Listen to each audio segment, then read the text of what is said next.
보고 있는데 사도행전, 그 사도행전의 전체를 표현할 수 있는 성경 구절이 뭐라고요? 1장 8절입니다. 성경 전체 요절이라 할 수 있는 것은 요한복음 3장 16절. 하나님이 세상을 이처럼 사랑하사. 다 같이 보겠어요. 시작. 하나님이 세상을 이처럼 사랑하사 독생자를 주셨으니 이는 저를 믿는 자마다 멸망치 않고 영생을 얻게 하려 하심이라. 그러면 사도행전 요절 1장 8절 시작. 못하네. 다시 하겠어요. 오직 시작. 오직 성령이 너희에게 임하시며 너희가 권능을 받고 예루살렘과 온 유대와 사마리아와 땅끝까지 이르러 내 증인이 되리라. 이 정도는 해야죠. 그래서 성령이 임한다. 그러면 이제 예루살렘에서부터 땅끝까지 복음이 전파된다. 그랬어요. 그러면 이 사도행전 누가 썼다 했어요? 누가? 거기가 비밀이 있는 거야. 그래서 원래 잘만 눈 뜨고 찾아도 한 중간은 해요. 누가복음은 누가 썼냐? 누가. 사도행전도 누가. 왜요? 누가복음의 후편이에요. 1편, 2편 연결되어 있는 거거든요. 그래서 이제 누가복음에서는 예수님이 하나님의 아들인데 인간으로 오셨다. 그런데 무슨 일을 하셨는가? 그거까지 썼거든요. 그러고 나서 이제 2편에서는 예수님이 승천하셨다. 부활하시고 승천하셨다. 그리고 성령을 보내주셨다. 그래서 성령 받은 사도들이 일을 하는 거예요. 그러니까 누가복음보다는 사도행전이 뭐죠? 훨씬 더 확대된 거죠. 그러니까 예수님이 지상에서 일하시는 거는 팔레스타인이라고 하는, 그리고 그 시간에 딱 한정이 돼 있잖아요. 그런데 이제 하늘로 하나님 보좌 우편에 앉으셔서 성령을 보내서 이렇게 하니까 예수님이 지역도 없어진 거고 시간도 없어지고 훨씬 더 확대된 거죠. 그리고 예수님은 본인이 직접 이렇게 하셨잖아요. 근데 이제 제자들을 키웠죠. 12제자들을, 사도들을. 근데 그 사도들에게 성령을 부어주심으로 이제는 12사도 또 더 많은 성령 받은 사람들이 복음을 전하게 되죠. 그래서 이제 복음 전파하고 땅끝까지 가는 일이 더 확대된 거. 그걸 지금 쓰고 있는 거예요. 그래서 처음에 이제 하고자 했던 얘기가 뭔가 하면 오순절날 성령이 임했다. 근데 성령이 임했을 때 어떤 일이 일어났지? 그걸 쓴 거예요. 오순절날 성령이 임한, 오직 성령이 너에게 임하시면, 근데 그날이 오순절이거든. 오순절날 성령이 임한 거에 대해서 설명을 했어요. 자, 그때 기억에 남는 게 뭔가 하면 성령 임할 때 마트 가서 물건 샀어요? 아니면 스키장 가서 놀았어요? 아니죠. 어떻게 했어요? 오로지 전심으로 모여서 함께 기도했죠. 그게 뭐 예를 들면 마가의 다락방이다 그래요. 그때 모인 사람들 얼마? 120명 정도. 그래서 사도들하고 예수님의 형제들, 그 다음에 또 주변에 12는 아니지만 또 제자들이 있죠. 그 사람들 모여가지고 함께 기도할 때 오순절날 약속한 성령이 임했어요. 그래서 성령 임할 때 그 성령 임한 거를, 성령은 하나님 영이니까 안 보이죠. 눈에 안 보이죠. 그러니까 성령 임한 거를 묘사했죠. 묘사. 그죠? 그랬을 때 급하고 강한 바람 소리 같은 그랬어요. 그래서 듣는 소리. 듣는 소리인데 바람은 굉장히 강하잖아요. 굉장히 강력한 어떤 힘으로 성령이 임하셨다. 그런 얘기했고, 그 다음에 뭐예요? 불의 혀같이 갈라지는, 불의 혀같이, 불이 확 타오를 때 불꽃이 이렇게 막 갈라지죠. 그래서 그 불이라고 하는 것은 정결하게 하고 깨끗하게 하는 거잖아요. 그러니까는 그 시각적인 거, 불은 눈에 보이죠. 바람은 소리는 듣죠. 움직임 보이잖아요. 그래서 눈으로 보는 거, 귀로 듣는 거에 이제 맞게끔 강한 소리, 그 다음에 불의 혀같이 갈라지는 그런 거. 그러고 나서 뭐였어요? 우리가 보통 말을 다 하잖아요. 그러니까는 다른 나라 언어, 한국어, 중국어, 일본어 이런 식으로 해서 각 나라의 말을 하게 됐어요. 성령을 받으니까. 그래서 거기서 말하는 방언이라는 것은 다른 나라 말로 막 말을 했는데 각 나라에서 온 사람들이, 순례자들이 왔을 때 자기들이 중국에서 왔는데 중국말로, 또 일본에서 왔는데 일본말로, 한국에서 왔는데 한국말로 해가지고 뭘 들었어요? 예수님이 누구고 예수님이 하신 일이 뭔가, 그거를 듣게 됐죠. 복음을 듣게 됐죠. 그런 뚜렷한 현상들이 오순절날 성령이 임함으로서 나타났어요. 자, 이제 이거 하고 나서 그 다음에 뭘 합니까? 베드로가 성령 임하고 났으니까 나와서 설교를 하게 되죠. 그래서 이 앞에서 본 게 뭐냐면 베드로의 설교입니다. 베드로의 설교. 그래서 베드로의 설교로 인해 가지고 3,000명이 믿게 됐다 했어요. 3,000명. 그러니까 예루살렘에 모인 사람들 중에 3,000명이라고 그러면 굉장히 많은 겁니다. 그러면 베드로가 설교를 뭐 했을까? 뭐 2%가 부족합니다. 아니면은 뭐 하나님을 예수를 믿게 되면 만사형통합니다. 그런 식으로 한 게 아니죠. 베드로의 설교는 예수가 그리스도다. 예수가 그리스도다. 그거를 설교한 거예요. 그래서 그 예수가 그리스도다라고 하는 설교를 하게 됐을 때 처음에 뭐냐면 나사렛 예수다. 나사렛 예수다. 그래서 예수는 마리아의 몸에서 태어났고 그리고 나사렛이라고 하는 동네에서 태어났고 그 육신의 아버지는 요셉인데 목수였고 그래서 예수도 그 30년 동안에 나사렛 동네에서 목수의 아들로서 목수 일을 하면서 살아갔다. 그런 사람이었다. 그런데 이것은 성령으로 잉태해서 난 거다. 그러니까는 인간으로 참 인간이지만 그런데 참 하나님이다. 그분은 하나님이다. 그래서 하나님의 증거가 뭐냐 할 때 권능과 기사와 표적을 많이 보여줬다. 권능, 능력이 나타나죠. 그리고 기사 깜짝 놀랄 일들이 나타나죠. 그렇게 되면 거기에는 의미가 있다는 거죠. 의미가 있어서 예수는 하나님이다. 예수는 하나님의 아들이다. 예수는 그리스도다. 이거를 예수님의 그 생애와 하신 일에 대해서 베드로가 얘기를 했고 그리고 이제 예수님이 하신 일 중에서 제일 핵심적인 일은 뭐죠? 예수님의 고난받아 죽으심이에요. 예수님께 죽으셨다. 그랬는데 그 죽을 때 사건은 빌라도의 법정에서 사형이다 해서 로마법으로 처형이 됐는데 그 로마법에 대한 처형이고 또 유대인들이 뭐예요? 신성 모독이니까 죽여야 된다 이렇게 했잖아요. 가룟유다가 은 30에 예수님을 배신해서 팔았고 그래서 가룟유다, 빌라도 완전히 불법이죠. 합법을 가져간 불법이죠. 이제 이런 손을 통해 가지고 예수님이 십자가에 넘겨져서 못 박혀서 죽게 되는데 그거는 순전히 인간들의 책임만 있는 게 아니고 하나님께서 인간들의 불법한 손을 빌려가지고 보라 세상죄를 지고 가는 하나님의 어린 양이다. 그러니까는 하나님의 구원 역사가 하나님의 뜻이 이루어진 거다. 하나님의 뜻이 이루어지는데 악한 사람들이 예수를 팔고 예수를 불법 재판하고 예수를 죽이라 하고 소리를 질러가지고 했다. 그런데 거기에는 하나님의 구원 뜻이 있다. 예수님의 죽음은 죽었으니까 그다음에 예수님 부활이죠. 예수님은 죄가 없는 분이거든요. 그러니까 우리의 죄를 대신해서 죽으셨지만 예수님 자신은 죄가 없는 하나님이세요. 그러니까 죽은 지 3일 만에 다시 살아나야 된다. 죄가 없으면 무덤 속에 있으면 안 되죠. 그래서 무덤 속에 있는 사람들을 보면 다 죄가 있어서 그런 거예요. 죄가 있어서. 그래서 예수님은 다시 살아나셨다. 3일 만에. 그리고 죄가 없는 분이다. 그러면 다시 살아났으면 어떻게 돼요? 부활했으니까 이 땅에 계속 계시면 안 되죠. 왜냐하면 우리의 죄를 대신하기 위해서 잠깐 오신 하나님의 아들이지 우리하고 영원히 살라고 이 땅을 좋아해서 오신 분이 아니죠. 그건 하나님이시거든요. 그래서 이제 원래 하나님의 보호자 우편, 하나님의 아들의 자리, 보호자 우편에 앉으시고 네.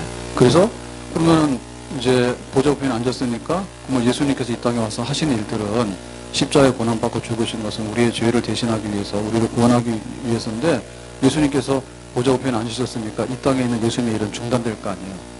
그렇게 되면 안 되죠. 예수님이 하시는 일이 중단되면 안 되죠. 그러니까 예수님께서는 일을 하시는데 옛날에는 갈릴리 다니시면서 일했고 그 다음에 뭐 예루살렘에서 일을 하셨다고. 근데 이제 뭐예요? 전 세계적으로 그리고 모든 이방인들에게까지 십자가의 구원이 전파되기 원하는 하나님 나라 건설하기 원하는 그걸 예수님께서 원하시죠. 그러니까 이제 성령을 약속했어요. 내가 가면 대신해서 보혜사 성령을 보내줄 거다. 성령이 오면 나를 증거할 거고 성령이 이 모든 일을 대행하게 될 거다. 그랬죠? 그래서 이제 오순절에 예수님이 승천하시고 나서 열흘 만에 예수님이 십자가에 죽으시고 50일 되는 오순절에 이제 성령이 약속대로 온 거예요. 그러니까 이제 성령이 오심으로 인해 가지고 오순절 날 예수님께서는 보좌 우편에 앉은 게 확실하다. 보좌 우편에 앉은 게. 그리고 지금까지 했던 일보다도 더 강하고 더 넓은 범위로 더 많은 구원 역사와 하나님의 나라를 건설할 거다. 그거를 이제 본격적으로 사도들에게 성령을 부어주셔가지고 이제 그 일을 행하시게 되는 거예요. 그렇게 됐다라고 누가 설교했어요? 베드로가. 그러니까 예수님의 탄생부터 예수님이 하신 일부터 예수님이 많은 능력을 행하신 것부터 예수님의 죽으심과 부활하심과 승천하심과 여기 약속대로 성령을 보내주셨다. 그러니까 예수님의 탄생부터 승천하실 때까지 했던 모든 일이 여기 도착한 성령으로 인해 가지고 입증이 된 거죠. 입증이 된 거죠. 자, 그러니까 너희들은 메시아를 죽인 거야. 너희들이 지금 예수를 십자가에 못 박아 죽인 거야. 알아? 그 얘기한 거야. 그러니까 그 중에 마음에 찔리는 사람이 있죠. 정말 그런 것 같아. 우리가 잘못한 것 같아. 해서 예수가 메시아다라고 믿는 사람들이 생겨나게 된 거예요. 믿는 사람들이. 그래서 마음에 찔려서 우리가 어떻게 구원받아요? 그랬더니 베드로가 말하기를 회개하고 예수의 이름으로 세례를 받으며 죄사함을 받고 성령을 선물로 받을 것이다 했어요. 그래서 너희들이 구원받을 길이 있냐 할 때 구원받을 길이 있다. 뭐라고? 회개하면. 그래서 회개라고 하는 것은 깨닫고 자기의 죄를 인정하는 겁니다. 그 회개예요. 예수님 몰랐구나. 예수님이 십자가에서 죽으신 것은 우리의 죄를 대신한 거구나. 그리고 나는 죄인으로 살았구나. 회개예요. 그러고 나서 이제 믿음이 생기면 예수님을 그리스도로 구원자로 영접을 하게 되는 거예요. 그렇게 해서 이제 회개해서 내가 예수를 그리스도로 내가 믿는 거예요. 내 마음속에. 그러면 내 안에서 회개하고 믿는 역사는 뭐냐면 나에게 있어서 내적인 역사예요. 나에게 있어서. 다른 사람도 몰라. 내 마음속에 라면이 먹고 싶은지 밥이 먹고 싶은지 아무것도 먹고 싶지 않은지 누가 할 거냐? 모르죠. 그죠? 내 마음속에 회개가 일어났는데 그걸 어떻게 알아? 나는 안 했어. 그래서 회개하게 되면 예수의 이름으로 세례를 받아라 라고 하는 얘기 여기서 말하는 거는 물세례를 말하는 거예요. 근데 회개하면이라고 하는 말은 죄를 깨닫고 예수를 영접하는 역사는 여기 말하는 물세례보다 앞서는 성령의 세례입니다. 사실은. 회개도 마음대로 안 돼요. 죽을 때까지 안 돼. 그래가지고 그런다니까. 저기 막 벽제 화장장 갔다 와서 아이고 하고 와도 그 다음날 그냥 소주 한잔 먹고 또 나가서 삽니다. 다 잊어버리고. 그거 인간이에요. 천국이 있다 그러면 없는 거는 엄청 믿거든요. 없는 건 엄청 믿어요. 근데 천국이 있다 그러면 그건 또 죽어도 안 믿어요. 그래서 죽기 전에 이 영이 믿음 될 거 아니에요. 그래서 안심 못 하는 거예요. 뭐 여기 대부분 다 여자분들인데 남자들이 그러죠. 교회를 진짜 못난 남편은 부인 보고 교회 가지 말래. 그러면 가서 말하세요. 내가 교회를 안 가면 어디 가냐고 말하세요. 절로 갈까? 아니면 마트 갈까? 아니면 나이트 갈까? 한번 남편한테 물어봐요. 교회 가는 게 제일 낫지. 어디 가는 게 나아요? 설마 교회 가가지고 남편한테 해코지 할 마음을 품을까? 조금조금 따져보세요. 예? 갑자기 심각해지네요. 다 해봤다 그거죠? 그거 진짜로 한번 해보세요. 써가지고, 이렇게 써가지고, 저는 이만큼 써가지고 왔어요. 많이 써가지고 왔는데, 써가지고, 내가 교회를 안 가면 어디로 갈까? 가서, 그 다음 거기서 뭘 할까? 돈 쓴다. 그 다음에 이것도 안 가면 혼자 앉아가지고 우울증 걸린다. 아니면 개라도 키워야 되겠지. 할 게 없으니까. 개 키우면 한 달에 얼마 든다고? 그리고 개 털 가는 거를 말이에요. 왜 집에서 하지, 왜 공원에 벤치에서 합니까? 아니, 빚 가져와서 개 털 막 다 뽑아가지고, 개 털 막 다 앉아, 사람들이 앉아야 되는 벤치를 갖다가 우리 세금 내가지고 사람 앉으라고 만든 거, 또 개 앉혀놓고 개 털을 뽑아가지고는 그것도 치우지 않아가지고, 막 보면 그거 앉지 마세요. 개 털이 막 돌아다니, 봤죠, 그런 거? 못 봤어요? 다 써서 하고, 다 써서. 내가 교회를 안 가면 뭐 하냐고요. 교회를 안 가면 뭐 하냐고요. 다 잊어버렸습니다. 무슨 말 할지 몰라가지고. 교회를 안 가면 뭐 할까? 지금 생각하고 있는 중이에요. 그럼 교회를 가야 되겠지. 그런데 교회를 가면서도 그러죠. 가서 내 것까지 다 천국 가는 표 받아오라고. 자기는 하나도 안 믿고 나중에 뭐 치맛자락 붙들고 천국 가는데 성경에 그런 말이 있으면 좋겠는데 그런 말이 없다니까. 주 예수를 믿어라. 너와 내 집이 구원받는다는 말은 그런 식으로 하는 말이 아닙니다. 하나 믿으면 단체로 간다는 말이 아니에요. 비행기 타는데 나 혼자 탔는데 우리 남편 아들 그래가지고 비행기 좌석 줍니까? 돈 다녀야 되지. 한 인격인데 어떻게 그렇게 그럴 수가 있어? 없죠? 예? 비행기가 그 비즈니스하고 일반 비즈니스는 싼 거죠. 비싼 게 뭐예요? 이코노미가 싼 거지. 오락가락하네. 추워가지고. 자, 비즈니스는 비싼 거예요. 그리고 막 1등석은 엄청 비싼 거예요. 그런 거는 뭐 한 10배 이상 비싸요. 그 공간 때문에 그래요. 예? 이코노미는 다리도 움직이지 못하게 아주 그냥 뭐 이렇게 뭐처럼 해서 딱 구부리고 딱 있어야 되고, 그런 데는 이제 다리도 피고, 라면 주세요. 그럼 라면도, 비행기 타가지고 라면 먹는 사람은 또 뭐 때문에 사건이 굉장히 많은 것 같더라고요. 제발 좀 비행기 타고 라면 먹지 맙시다. 나라가 조용해. 그거 공과 때문에 그런데, 어떻게 우리가 이렇게 그걸 따라가냐고. 그러니까는 주 예수를 믿어라. 그러면 구원받는다라는 말은 개인에게 하는 말이에요.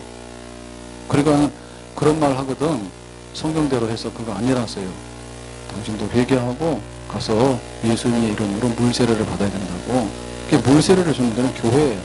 우리 성도들이 검사해가지고 내가 믿는다 얘기하면 우리가 믿어주자 해서 우리가 받아주는 게 물세례입니다.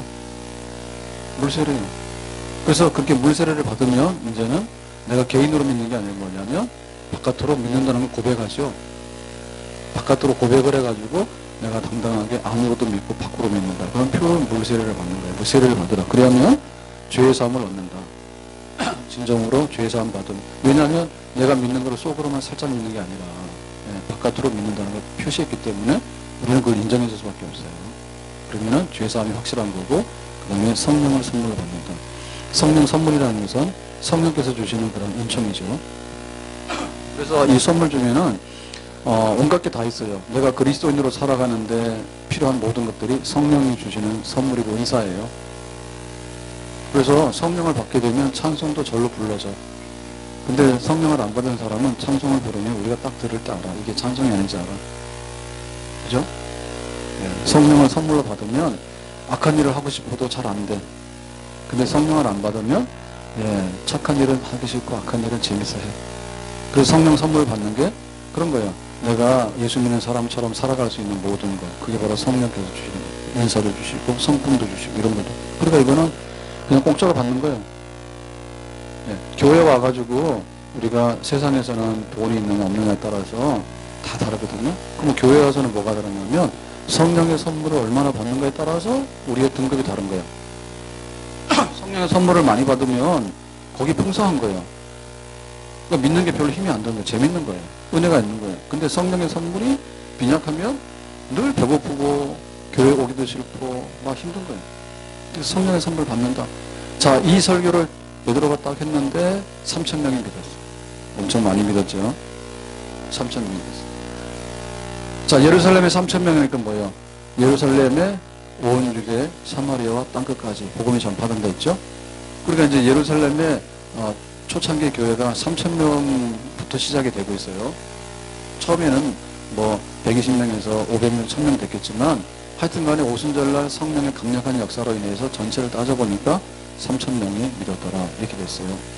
그러면 오순절날 성령이 임할 때 그 묘사한 거하고 그 다음에 성령의 능력을 덧입어서 베드로가 설교한 거하고 두 가지를 썼거든요. 지금 성령이 임했을 때 그 자체적인 현상, 그 묘사, 그 다음에 거기에 베드로 설교와 성령이 임했을 때 사람들의 반응, 3,000명이 결신했다.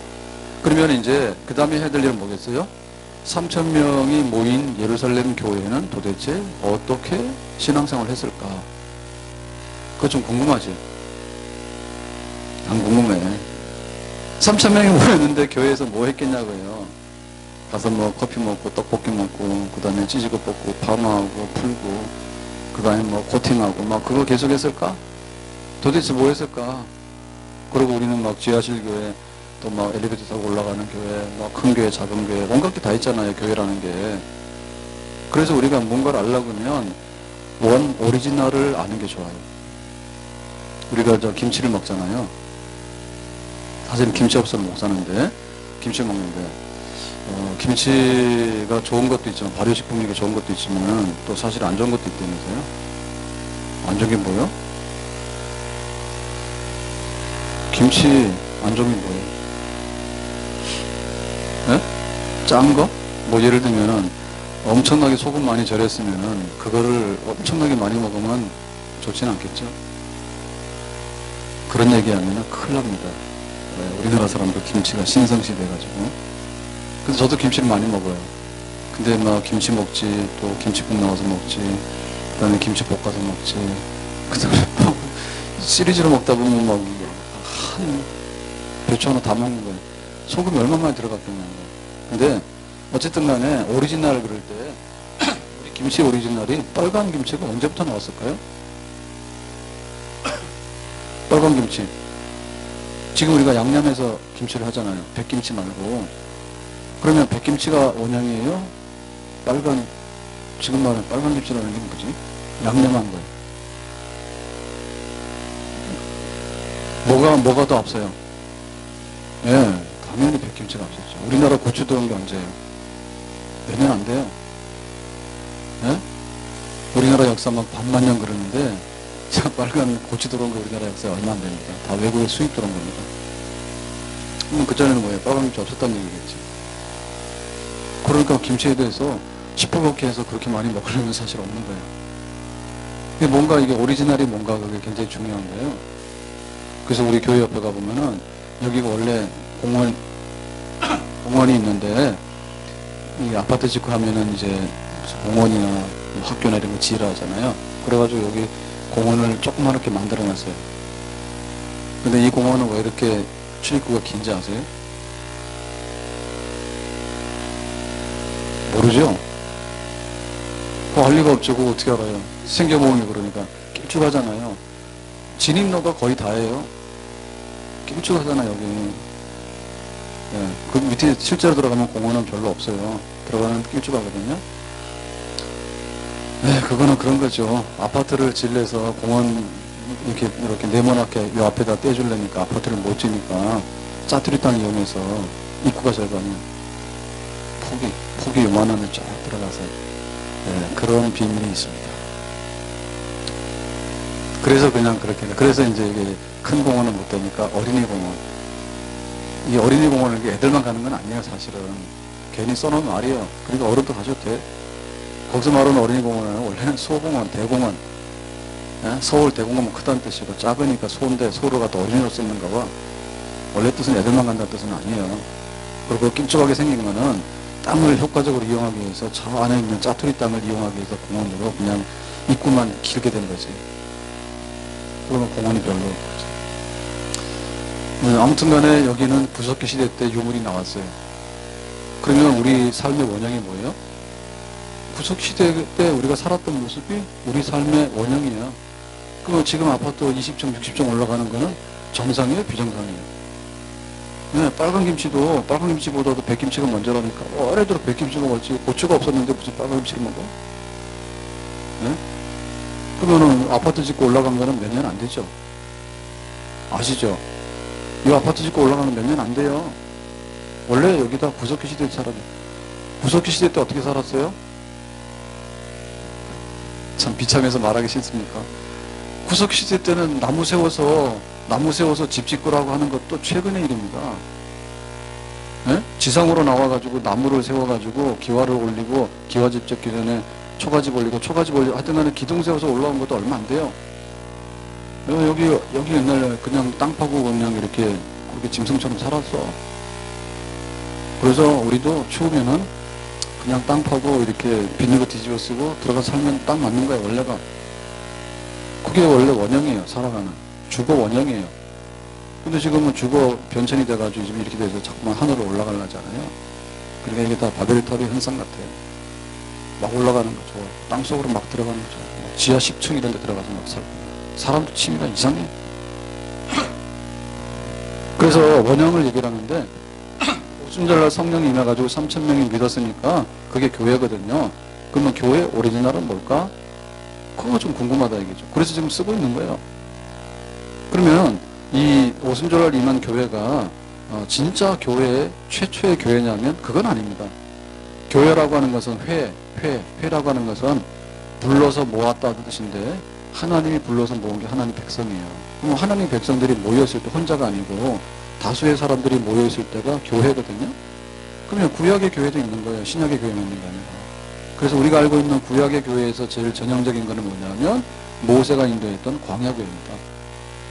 출애굽, 애굽에서부터 나와가지고 구원받아서 해방된 백성이 200만이죠. 이스라엘 백성들이. 네, 남자가 60만 그랬죠. 장정이 60만 얘기는 20세 이상 남자가 60만이라는 얘기예요. 한 200만 되는 백성이 뭐예요? 광대한 교회예요. 거기 목사님 모세야. 모세가 출애굽 해가지고 그 다음에 민수기 쭉 했던 얘기가, 신명기까지 했던 얘기가 그 구약의 광야교회의 기록 행적이에요. 거기 가고 싶어요? 아, 모세가 얼마나 훌륭한 목사님인데 거기를 안 가고 어딜 갈래요?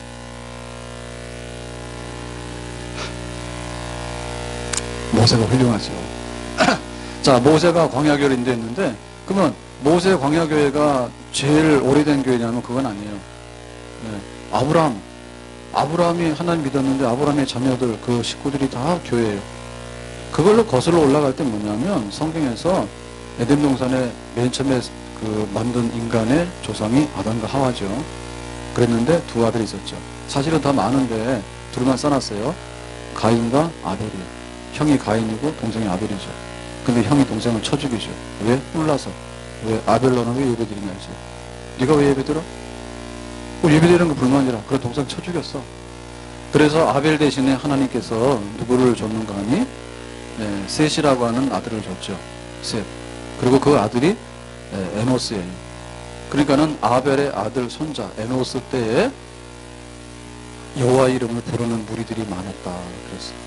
그래서 성경에 나오는 기록 중에 보면 그 아벨의 자손들 중에 그 손자 때부터 믿는 사람들이 다수가 모였을 때 어떻게 보면 교회 중에서는 시간으로 볼 때는 거기가 오리지널이에요. 시간으로 보면 거기가 오리지널이고, 그러면 여기 오순절날 임한 교회는 뭐냐라고 할 때 예수를 믿어서 성령 받은 하나님의 백성들이 모인 그 교회로서는 이 오순절날 이루어진 3,000명이 오리지널이에요.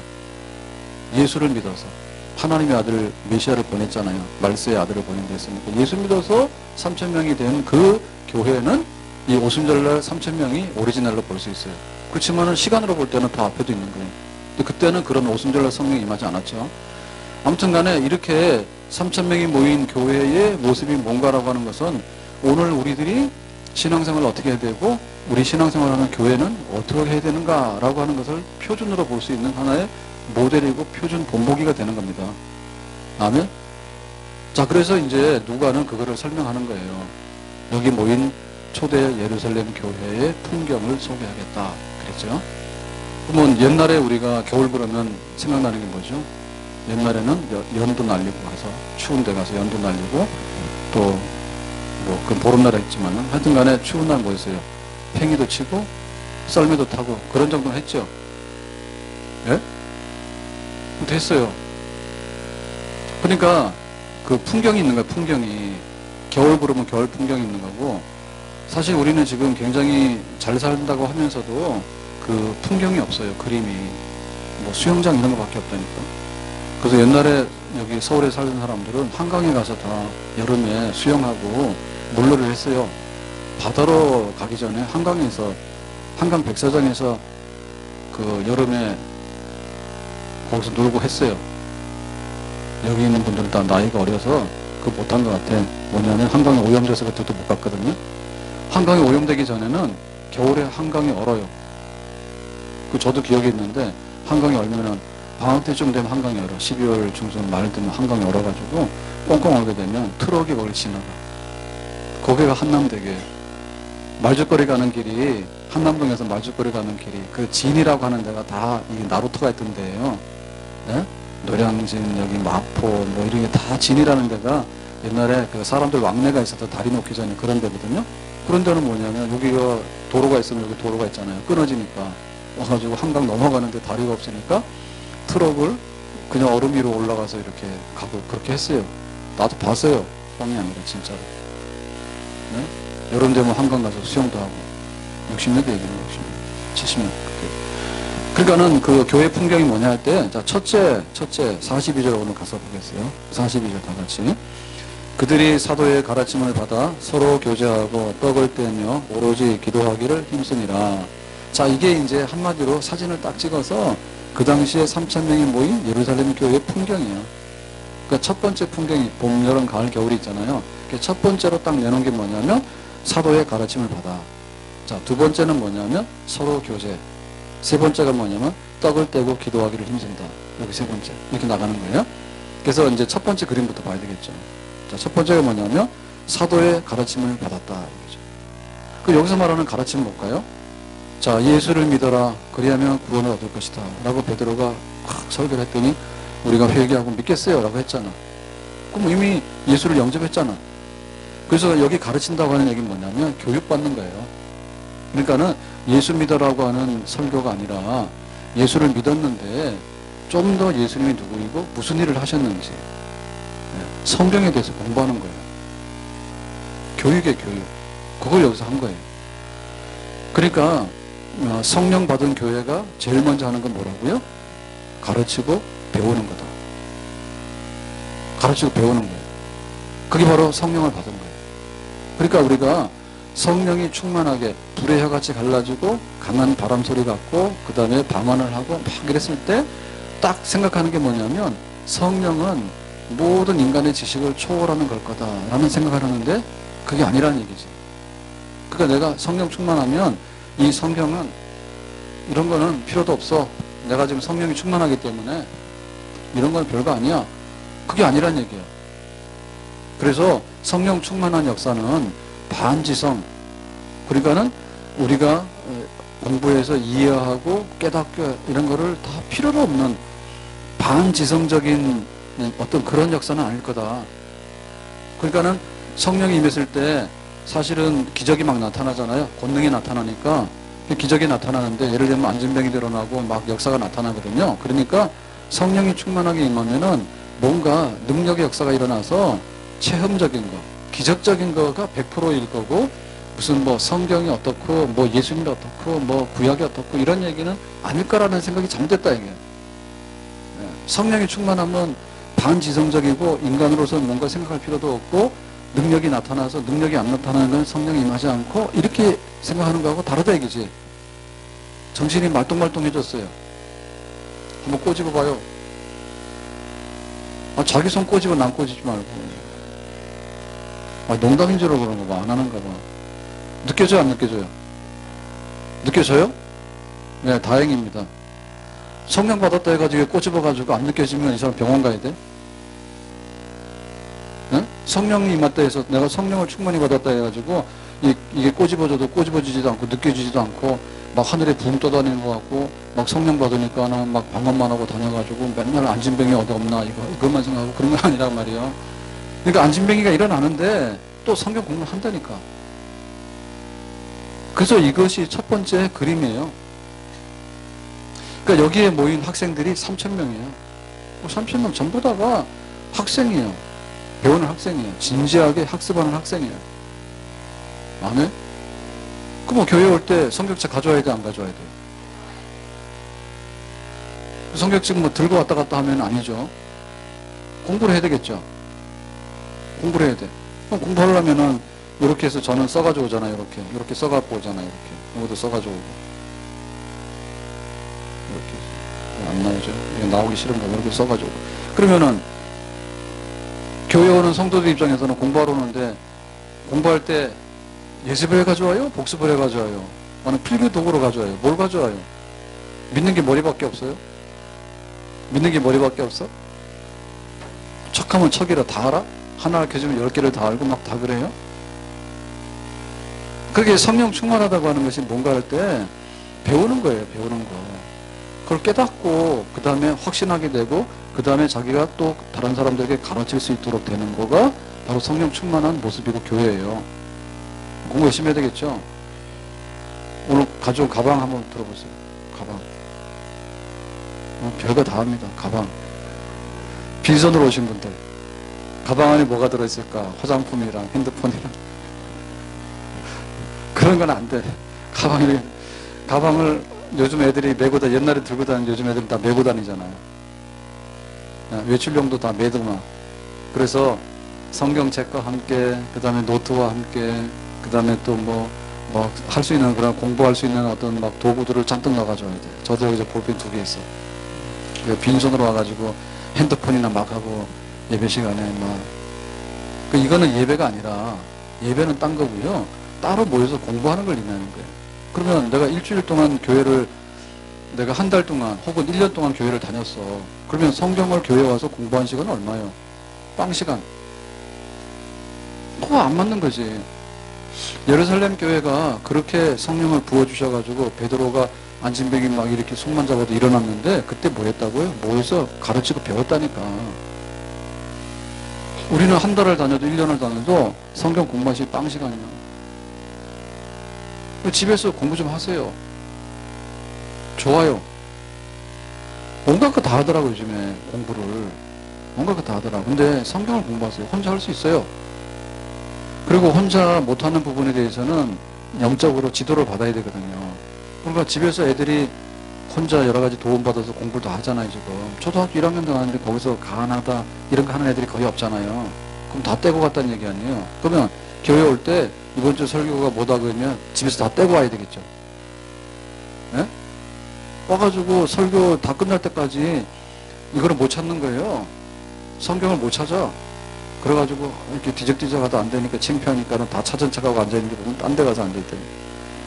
예?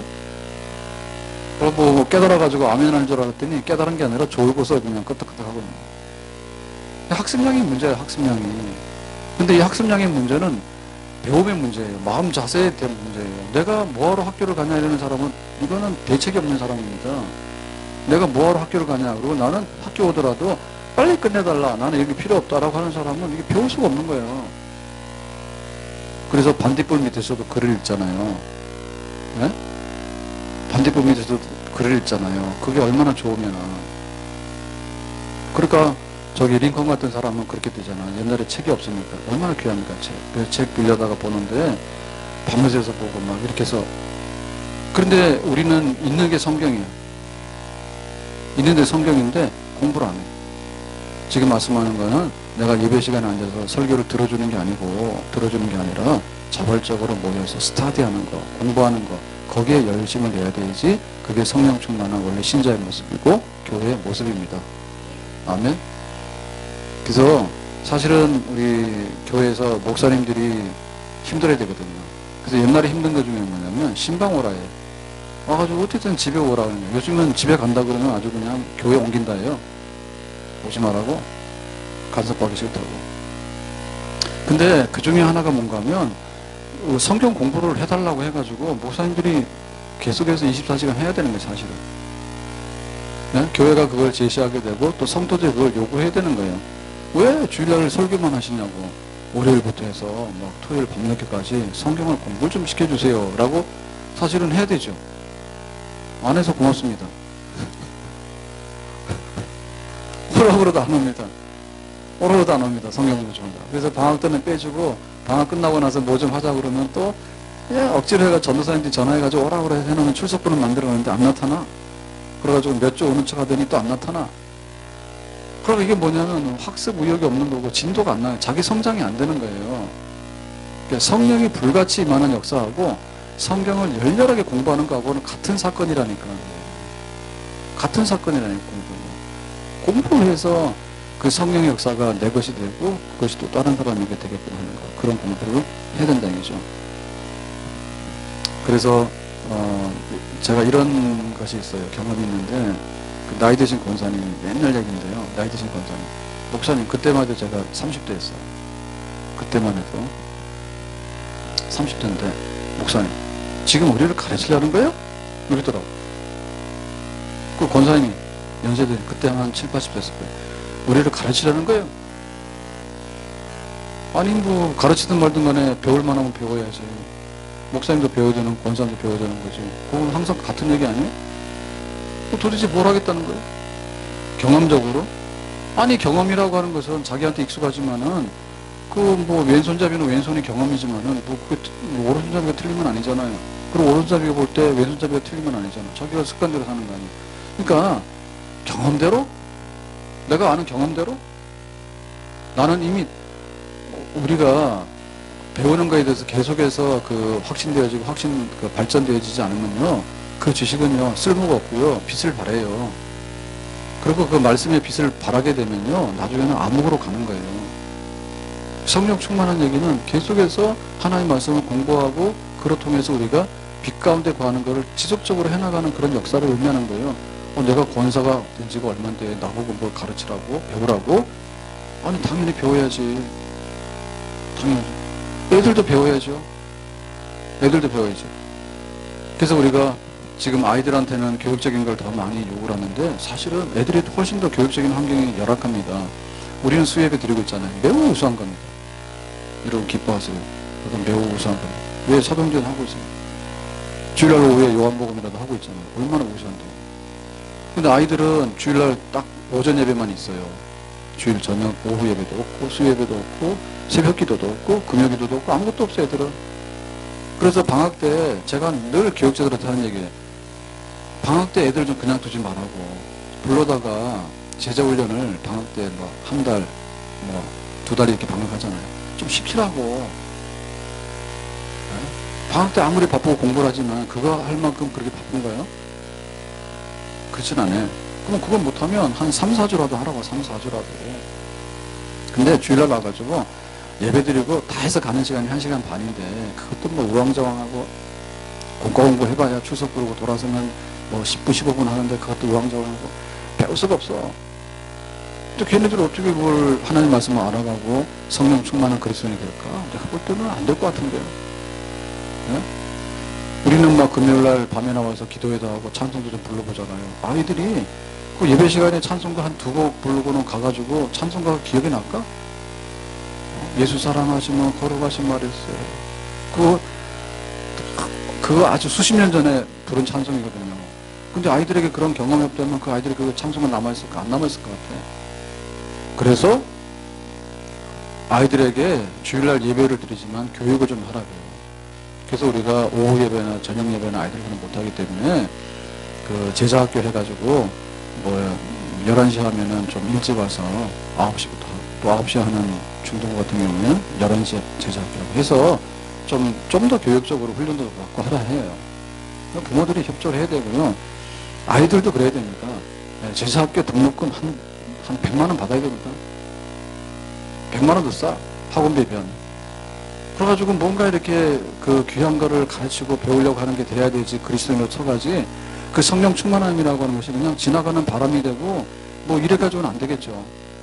그래서 교회는 열심히 배워야 됩니다. 아멘. 성령이 교사예요. 보혜사 성령은 우리에게 진리의 영이라 하나님 말씀을 가르쳐요. 근데 성령께서 앉혀놓고 막 그렇게 막 하는 게 아니라 사도들 입을 통해서 가르치는 거고 우리 교육자들 혹은 리더들 통해서 가르치는 거예요. 아멘. 그러니까 우리가 그걸 인정을 해야 돼. 권사님 그러는데 권사님이 뭐냐 도대체. 첫째가 뭐냐면 권사님 하나님 말씀을 좀 가르쳐 주세요. 이게 권사님 부를 때 뜻이야. 권사님 커피 한잔 사세요. 그게 아니라 권사님 오늘 하나님 말씀 모르겠는데 이거 좀 알려 주세요. 그럼 기도해 주세요. 사실은 기도보다 앞서는 게 말씀이에요. 그걸 배워야지. 젊은 사람들이 배워야지 권사님들한테. 권사님들은 뭐예요? 말씀을 알아야 가르치지. 장로님도 마찬가지고요. 그래서 이거를 우리가 예배 시간에는 그냥 설교를 하거든요. 그러니까 그렇게 하는 게 아니라 교육이잖아요. 교육이니까 따로 모여서 성경 공부하는 시간을 필요로 하는 겁니다. 따로 모여서 성경 공부하는 시간이 필요한 거예요. 그래서 이게 1대1로도 하는 거고요. 1대1로도. 권사님 나는 구원의 확신이 안 돼요. 나는 기도하는 법은 몰라요. 나는 십계명 이게 이해가 안 돼요. 그럴 때 1대1로 공부를 하는 거고 또 셀에서는 소그룹으로 공부를 하는 거예요. 셀에서는 하나님 말씀이 이러니 우리가 이걸 알고 이렇게 실천해야 되겠는데 우리는 뭘 몰랐는가? 그걸 하는 거죠. 셀에서. 아멘? 성령이 임하고 충만한 교회는 개인이 되든 간에 셀이 되든 간에 교회적으로 이게 공부하는 시간이 되든 간에 열렬하게 가르치는데 열심을 해야 되고 배우는데 열심을 해야지 성령 충만한 원 교회의 모습이 되는 겁니다. 아멘? 이거 열심히 하실 거예요? 그러면 다음 주에 성경 공부반을 안 열어주면 목사님 가만둔다 이게 나와야 됩니다. 저를 찾지는 마세요. 저도 비싼 놈이에요. 따라다니면서 공부 좀 하라고 그러고 막 도망다녀요. 목사님을 보면 겁나서 도망다녀요. 왜? 성경 공부 하자 할까봐. 사실은 성도들이 와가지고 목사님 이거 좀 알려달라고. 그래야지 저는 도망을 다녀야 되는데 따라다니면 도망다니고. 배우는데 열심히 해서 손을 잡아야 되겠죠. 아멘? 그리고 교회학교 선생님들한테도 너무 귀한 거예요. 그래서 저 치맛바람 막 일어난다 하잖아요. 치맛바람. 그래서 제가 듣기로도 그래. 뭐 다 똑같은 건 아니거든, 아이들이. 예를 들면 유초등부 애들이 지금 꽤 많아요. 꽤 많은데 걔들 중에 뭐라고 하면 대답을 잘하고 선생님보다 더 잘하는데 그런 아이들도 있어. 그러니까 어리버리한 선생님들이 조심해야 돼. 애들이 너무 잘 알아가지고. 그러면은 우리 아이들도 사실은 그래야 되는 엄마들이 방학 때 이번에 이거 뭐 성경 공부 이런 걸 좀 해주세요 해가지고 특별 과외를 좀 시켜주세요. 목사님 해주시든지 아니면 담임 선생님 해주시든지 해가지고 그거 좀 하면 안 됩니까? 그런 부모 없어. 그냥 성경학교 보내달라는 게 일이에요. 성경은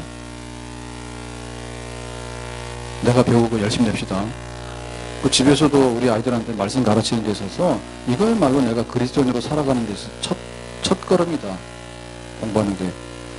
자, 두 번째 모습 보겠는데요. 42절에 보면 다시 그랬죠. 가르침을 받아 서로 교제하고 그랬죠. 교제. 자, 교제라고 하는 것은 뭐냐면 공동. 그러니까는 교회는 회잖아요. 회라고 하는 것은 여러 사람이 모였다는 뜻이잖아요. 그러니까 교회는 외톨이로 다니면 교회 다니는 게 아니에요. 내 교인이 아니야. 기독교라고 하는 공동체 속에 들어온 거잖아요. 세례 받을 때 어떻게 했어요? 산속에 가서 혼자 받았어요? 아니죠. 장로님들 앞에서 대답을 했잖아요. 문답할 때. 그거는 전 교인을 대표한 거거든요. 그리고 예배 시간에 세례를 받았잖아요. 뭐 하라고요? 나를 교인으로 입회시켜주세요. 라고 세례를 받은 거예요. 그러니까는 이 교회의 또 한 가지의 모습은 이거는 회로 모여서 공동생활하는 걸 의미하는 거예요. 근데 세례는 받았는데 개인주의와 혼자 다니는 사람들이 너무 많아. 그러나 코이노니아가 없어요. 교제가 없어요. 교제라고 하는 것은 공동이라는 뜻이에요. 공동. 같이. 이거 거부해. 근데 초대교회는 뭐예요? 아니에요. 같이 모여서 같은 생활을 해. 그래서 이 교제라고 하는 것은 우리가 하나님께 받는 거하고 받은 걸 가지고 우리 성도들에게 나눠주는 거하고 두 가지가 있거든요. 그래서 우리가 하나님께 받는 게 뭔가 하면 우리가 믿는 삼위일체 하나님께 받는 거예요. 성부 하나님, 성자 하나님, 성령 하나님. 그래서 우리가 할 때 하나님의 성부 하나님의 사랑과 예수 성자 하나님의 은혜와 성령 하나님의 또 임재와 교통과 교제하심 이렇게 하잖아요. 그러니까 우리가 받는 게 성부 성자 성령 하나님께부터 공동으로 받는 거예요. 성부 하나님께만 받는 게 아니라 성자 하나님, 성령 하나님 우리가 믿는 삼위일체인데 그 삼위일체 하나님께로부터 받는 거예요. 우리가 하나님과의 교제는 공동적인 교제예요. 나는 성령님밖에 몰라 이건 아닙니다. 하나님 아버지의 사랑과 성령의 내밀한 내적인 역사 그걸 우리가 같이 받아들이는 거예요. 공동으로. 네. 그러면 우리가 받은 것을 성도들에게 나눠줄 때도 우리가 공동체에서 나눠주는 거죠. 그러니까 집사님에게도 나눠주고 권사님에게도 나눠주고 장로님에게도 나눠주고 그런 거예요. 나눠주는 거예요. 함께 나누는 거예요.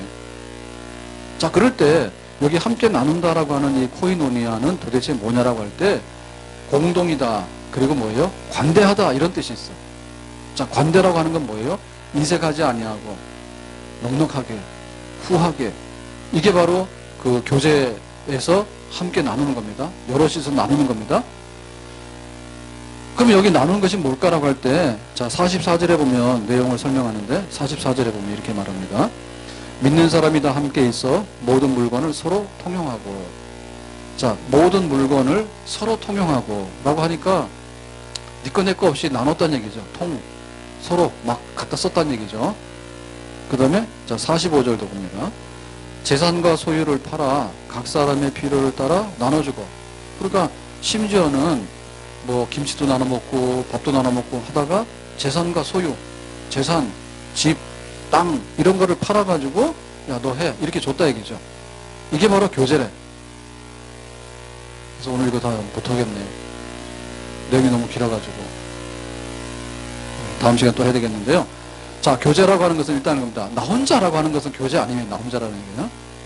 근데 내가 나눈다라고 하는 것도 뭐예요? 함께 나누는 겁니다. 성부, 성자, 성령 하나님께로부터 우리가 받았잖아요. 나눌 때도 적어도 두세 사람 이상으로 함께 여럿이서 나눠서 내가 받는 게 아니라 뭐예요? 주는 거예요. 관대하게. 그게 바로 교제예요. 교제는 관대하게 주는 거다. 근데 여기 딱 보니까 뭐예요? 물건도 주고 집도 주고 땅도 주더라. 좋죠? 뭐가 좋아요? 내가 받아야 좋지. 집하고 땅하고 그걸 받아야 되는데 뭐였어요? 지금 준다 했잖아. 다시 말해요. 주는 거예요. 좋아요 하면. 대답하시는 분들은 아파트 없는 분들이에요. 아파트 있으면 걱정돼가지고 대답 못하고, 땅에 많은 분들도 걱정돼서 대답을 못해요. 줘야 되니까. 근데 이게 교제라요. 그러니까 지금 우리가 말하는 교제는 뭐죠? 전화. 집사람이 있잖아. 우리 남편이 이랬는데 그게 말이 돼? 그러면 저쪽에서 그러죠. 그래, 우리 남편은 더 말이 안 돼. 요거는 교제가 아니에요. 교제가 아니겠지. 네? 너희 오늘 카페로 나와. 그래가지고 거기 앉아서 1,000원짜리 커피 마시면서 또 뭐 1시간 놀았어. 죄송한데 놀았다는 말이 1시간에 대화를 했어. 그것도 교제? 교제긴 교제인데 지금 여기 오리지널 교제. 예루살렘 교회에서 3,000명이 모였을 때 오리지널 처음에 성도들이 모였을 때 뭐 했냐 할 때 줬다. 함께 가지고 나눠서 줬다. 물건 주고 집도 주고 땅도 주고. 그게 바로 교제라예요. 그러니까 우리가 지금 하는 교제는 뭐예요? 굉장히 싱거운 교제겠죠. 아니면 교제가 아니라 끼리끼리 노는 거겠죠. 더치페이 하잖아요. 네 먹은 건 네 내고 내 먹은 건 내 내고 그런 거잖아. 그렇게 해가지고는 굉장히 싱겁잖아요. 사실상에 내가 아파트 팔아서 줘야 되고 이 정도가 되면 겁나지. 부모 형제도 어림없어요. 준다 그러면 가지. 근데 지금 막 부모님이 치매 걸렸으니까 누구 할래? 그러면 안 오잖아. 부모 형제들도 이 교제 안 하잖아요. 그럼 교회가 모였을 때 당연히 해야 되는 교회 두 번째 그림이 교제라니까, 교회는. 이걸 해야지 교인이고 교회를 다니는 거라니까. 이 교제 속에. 정말 우리가 엉터리입니다. 정말 엉터리입니다. 지금 보면 우리가 이렇게 내가 병원에 입원해 있었을 때 병원에 위로를 오잖아요. 아이고 집사님 빨리 나왔으면 좋겠어. 자기가 그걸 받았잖아. 그때 여기 병원에 온 사람이 10명이 와서 저기 위로를 했어요. 그러면 자기도 10번은 가야 됩니다. 10번 이상은 가야 돼. 그거 자신 없으면 문 열어주지 마라. 교제를 하려면 자기가 줘야 된다는데 그 교제 할 거야 안 할 거야? 저쪽에서는 교제를 하자 해서 찾아왔단 말입니다. 그러면 나도 건강할 때 가서 그거는 해줘야지 내가 교제를 하는 거죠. 그 교제가 없는 거죠. 받을 줄 알아가지고. 그래서 우리가 얼마나 교제가 없는 삶을 살고 있는가. 아예 그냥 연락 끊어요. 셀에서 편성됐으니까 셀 예배 좀 오시고 뭐 좀 하십시다 그러면요. 안 한다. 이게 일입니다 지금. 사정은 있죠. 그건 자기 취향입니다 그냥. 나는 사람들 귀찮아. 만나기 싫어. 사람들 만나기 싫은데 어떻게 집도 팔고 땅도 팔아가지고 나눠 갔냐 말이죠. 그 얼마나 교제가 없는 거냐. 그 교제도 너무나 미미하고 싱겁고 그런. 그러면 이거 왜 이렇게 했을까요? 왜 이렇게 했을까요? 이거는 좀 더 다음 시간에 더 설명을 하겠지만 이건 아주 절실하기 때문에 하는 겁니다. 왜냐하면은 물건도 나누고 갖고 재산도 소유도 팔았는데 여기는 여기 김 집사님이 일 열심히 해. 근데 이 집사님 일도 안 해. 그래가지고 서로 통용하재. 이거 날강도 아니야? 그렇잖아요. 예? 우리 집 있는데 내 노래. 자기는 빈둥거리고 놀고 도박이나 하는데. 그런 거 아니에요. 이거는 정상적으로 열심히 일해서 살아가는데 그 당시에 유대교를 버리고 예수님을 영접해서 그리스도인이 됐을 때 나타나는 게 뭔가 하면 환난과 핍박이에요. 너 직장에서 나가. 네가 예수를 믿어? 나가. 너 집에서 나가. 이렇게 되는 거예요. 그러니까 정말로 생활이 위기 속에 있는 거예요. 집에서 쫓겨났어. 내가 잘 데가 없는 거예요. 어떻게 재워줘야지. 그게 바로 교제죠. 그러니까 그리스도 안에서 하는 교제라고 하는 것은 자기가 빈둥거리는데 저 사람 부자인데 왜 나 안 도와주지? 그건 도둑놈 싶습니다. 그런 뜻은 아닙니다.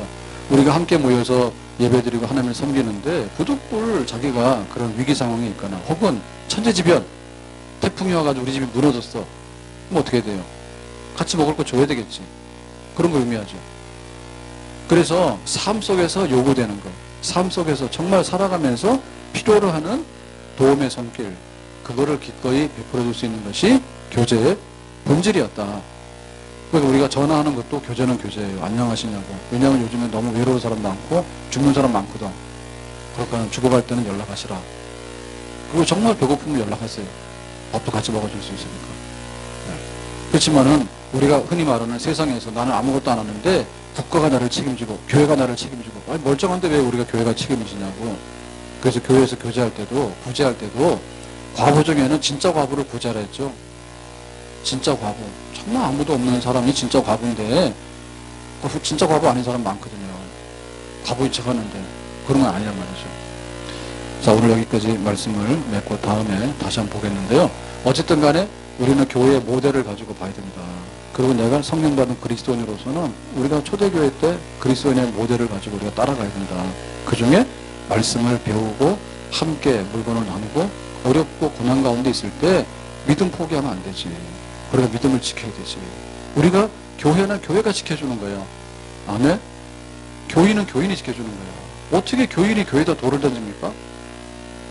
어떻게 교인이 교회에다 돌을 던지냐고?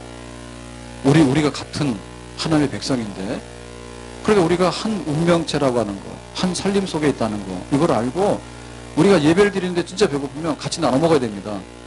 아멘? 내가 예배 드릴 힘도 없는데 어떻게 배부른 사람이 와가지고 자기는 배불러가지고 식곤증이 와가지고는 하품이라고 있고 여기는 3일 동안 먹을 게 없어서 쓰러져 있냐. 그런 교회는 존재할 수가 없는 거죠. 진정한 사랑의 교제. 그것은 바로 나눔과 베품이었다. 오리지널 교회 모습인데 이것도 습관입니다. 이것도요, 교육의 훈련이에요. 주는 거 좋다 그러면 어려서부터 훈련 받으면 그렇게 됩니다. 근데 절대로 주지 마라 그러면 학습이 되면 그렇게 되거든요. 그래서 우리 교회 생활 10년, 20년 하잖아요. 근데 정말 내가 주는 그런 훈련을 하게 되면 나도 받게 되는 거고 주는 그런 교제에 있는 진짜 교회를 섬기게 되는 거죠. 근데 나 혼자 교회를 다니고 너는 너고 나는 나고 네가 배고파 죽든지 아파 죽든지 나는 상관없다고 그런 마음으로 다니고 그걸 계속해서 훈련하게 되면 그게 당연히 그런 줄 알아. 절대 그런 게 아니에요. 주께서 세우신 교회의 오리지널 모습으로 우리가 날마다 이상적인 그런 신앙생활의 표대를 가지고 살아가야 될 줄로 믿습니다. 기도합시다. 오늘 주신 말씀과 같이 우리의 신앙생활 교회가 정말 아름다운 교회, 성령 받은 그런 교회 모습으로 서가기를 원합니다. 예수님의 이름으로 기도합니다. 아멘.